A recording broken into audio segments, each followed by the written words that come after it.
Please subscribe Khabar Plus 18 for the latest news and update and press the bell button. Tonk जिला मुख्यालय पर सआदत अस्पताल में फ्रंट लाइन कोरोना वॉरियर्स का सम्मान किया गया।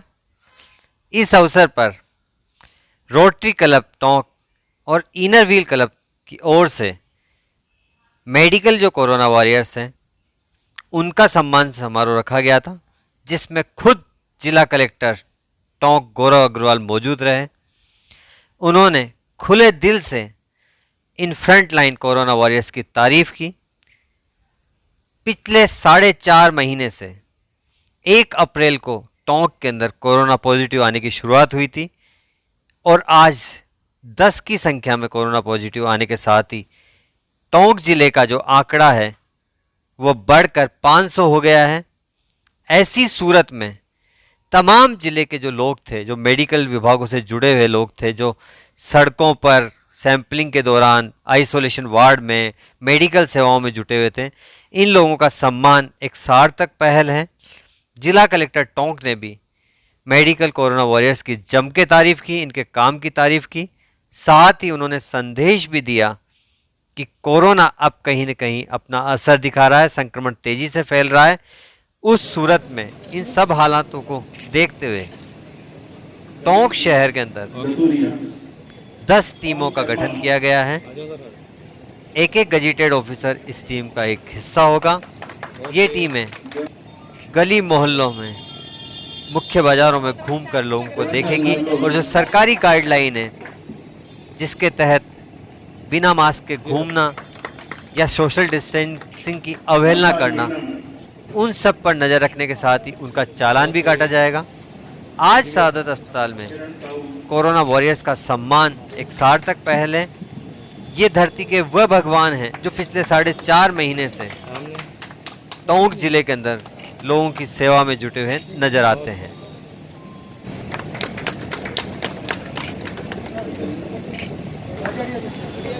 ओके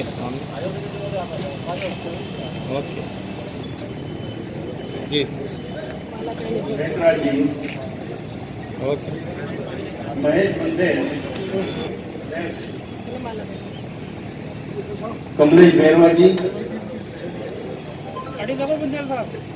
घूम इधर घूम बालू भट्टा,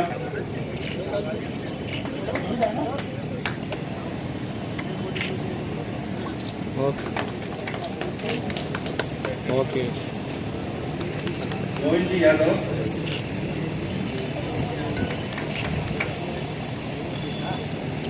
जी, श्री हाँ विकास भैया, ओके जी सर।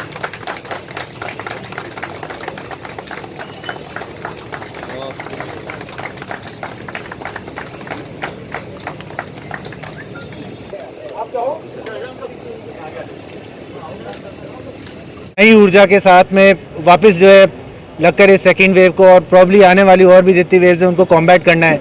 ऐसे में इन सभी जो हमारे फ्रंट लाइन वाले जो कोरोना वॉरियर्स हैं, जो कि अपना सब कुछ दांव पर लगाकर कोरोना के अगेंस्ट में हमारी जो है अग्रिम पंक्ति की तरह ढाल बनकर खड़े हैं, उन सब का सम्मान किया, उन सब की हौसला अफजाई की।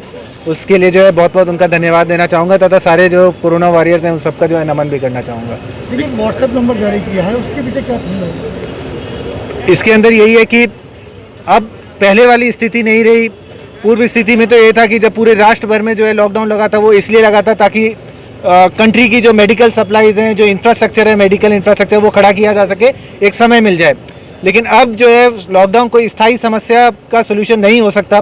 स्थायी जो सोल्यूशन है वो यही है कि आप जो है मास्क पहने, सोशल डिस्टेंसिंग रखें। किसी आप शॉप के ऊपर जाएँ तो ये नहीं कि अपना मास्क उतार के सामान खरीदें या वहीं पे खड़े रह के कुछ खाए हुए। इस तरह से हमें जनरली एक अपनी जो बेसिक चीज़ें हैं उनका ख्याल रखना है। इसी की कंप्लायंस के लिए जो आम सिटीज़न हैं उनको इन्वॉल्व करने के लिए, उनका स्टेक बिल्ड करने के लिए हमने एक ये व्हाट्सएप हेल्पलाइन नंबर भी चालू किया है, जिसके अंदर मान लीजिए कोई भी व्यक्ति यदि किसी को विदाउट मास्क लगे किसी को सामान बेच रहा है या कोई विदाउट मास्क घूम रहा है या कोई ज़्यादा थूक रहा है, इस तरह की जो चीज़ें कर रहा है उसकी फ़ोटो खींच के कोई भी आम नागरिक हमारे इस व्हाट्सएप हेल्पलाइन नंबर पे भेज सकता है, तथा उसके बाद में हमारा जो है कंट्रोल रूम में वो शिकायत आएगी और उनके अगेंस्ट में उस बेसिस पे कार्रवाई की जाएगी।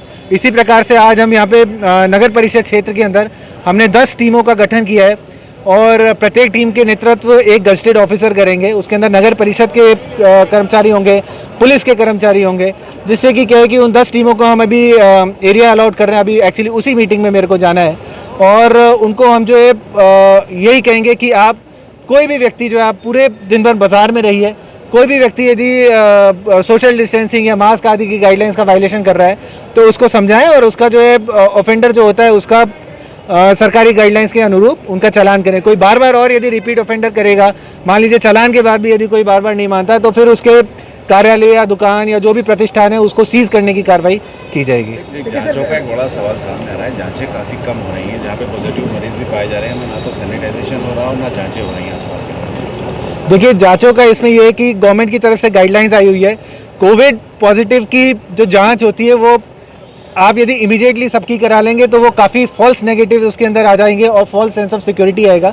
गवर्नमेंट की जो गाइडलाइंस हैं कि उसके अनुरूप इसमें क्या होता है कि आपके 5 दिन के बाद में ही आपका जो है एक पॉजिटिव आने की ट्रू पॉजिटिव आने की जेन्युइन चांस रहती है।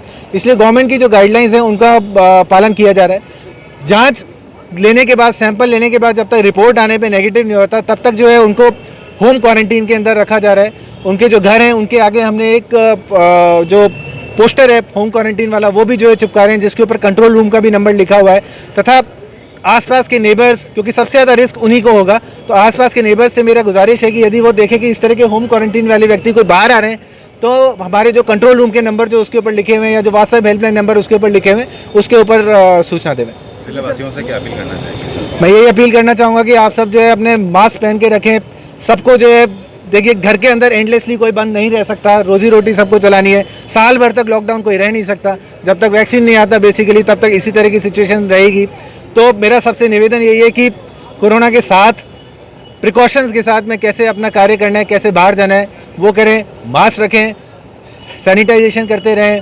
किसी भी चीज़ को यदि आप टच करें तो एकदम आप हाथ को अपना ऐसे दूषित समझिए कि मानो आपने कोई कचरा कुछ इस तरह से टच कर लिया, और उसके बाद में जब तक आप हाथ सैनिटाइज ना करें तब तक अपने फेस और इस सब जगह ना लगाएं।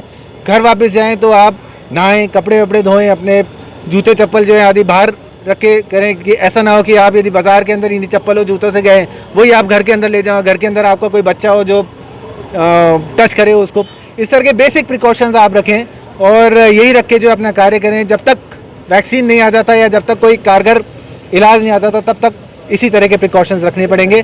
और ये कोई 1-2 दिन की बात नहीं है, ये कोई 15-20 दिन की बात नहीं है, महीनों ऐसा चलेगा। सर, ग्रामीण स्तर की बात करें तो वहाँ पर स्थितियाँ कुछ दूसरी नजर आती है, उन पर कंट्रोल करने के लिए किस तरह से सख्ती की? ग्रामीण एरिया के अंदर राज्य सरकार ने BDOs को अधिकृत किया है, CO जिला परिषद को अधिकृत किया है, जो ग्रामीण एरिया के उनको अधिकृत किया है कि ग्रामीण एरियो में, कस्बों में जहाँ कहीं भी आपकी सोशल डिस्टेंसिंग की पालना नहीं हो रही है, मास्क आदि नहीं लगाए जा रहे, वहाँ पे उनको समझाइश करके उनकी जो चालान वगैरह वो काटे जा सकते हैं। उसके अतिरिक्त भी ग्रामीण एरिया या बड़े कस्बों के अंदर जो कार्यालय हैं, बहुत सरकारी as well as private, banks, निजी हॉस्पिटल्स आदि, इन सब के अंदर 150 से अधिक की हमने ज़िले के भर के अंदर चेकिंग कराई थी। उसके अंदर हमारे को 22 वायलेशंस मिले थे, उनके हमने जो है मौके पे चालान भी काटे। इसी तरह की चेकिंग हम रिपीटेडली कराएंगे और यदि कोई रिपीट ऑफेंडर होगा तो हम उसका प्रतिष्ठान सीज भी करेंगे। Thank you. प्रत्येक व्यक्ति की सहायता करने के लिए घर घर के बाहर और दरवाजे के बाहर एक योद्धा खड़ा है। इनके सम्मान के लिए मैं चाहूँगी यहाँ रहते हैं और साथ में हमारे यहाँ मेरे या बंधु के सभी भाई भी खड़े हैं। ये भी हमारे योद्धाओं से कम नहीं है। जिस तरह ये भी हमारी सहायता कर रहे हैं शहर में, पूरी टीम को भी मैं हृदय से नमन करते हुए चाहूँगी कि जो आप जिस तरह से इस युद्ध में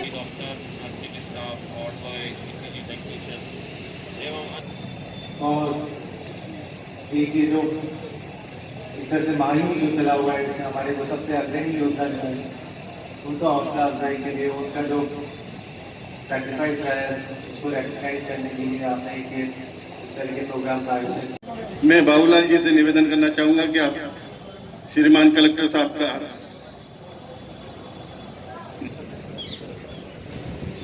बाबूलाल जी जो रोटरी क्लब के अध्यक्ष हैं, ये गुलदस्ता पूर्व सभापति श्रीमती लक्ष्मी जैन को भेंट कर स्वागत करें। क्या डॉक्टर महोदय का स्वागत करें।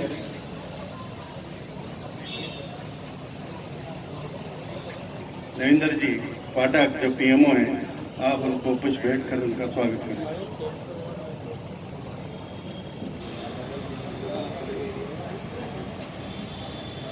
मैं अब निवेदन करना श्रीमान बाबूलाल जी वर्मा से कि आप समारोह के जो उपस्थित सम्मानित अतिथि हैं उनका स्वागत करें। 2 शब्द। रोटरी क्लब और इनर क्लब टोंक द्वारा आपका हार्दिक अभिनंदन किया जाता है। साहब ने रोटरी क्लब के आग्रह को कोरोना योद्धाओं सम्मान के लिए साथ में बैठे हुए हमारे पीएमओ साहब नरेंद्र, जो इन्होंने जंग छेड़ रखी है उसको पूरी तरह से मिटाने के लिए, और पूरा टोंक शहर इनका भी बहुत बहुत आभारी है।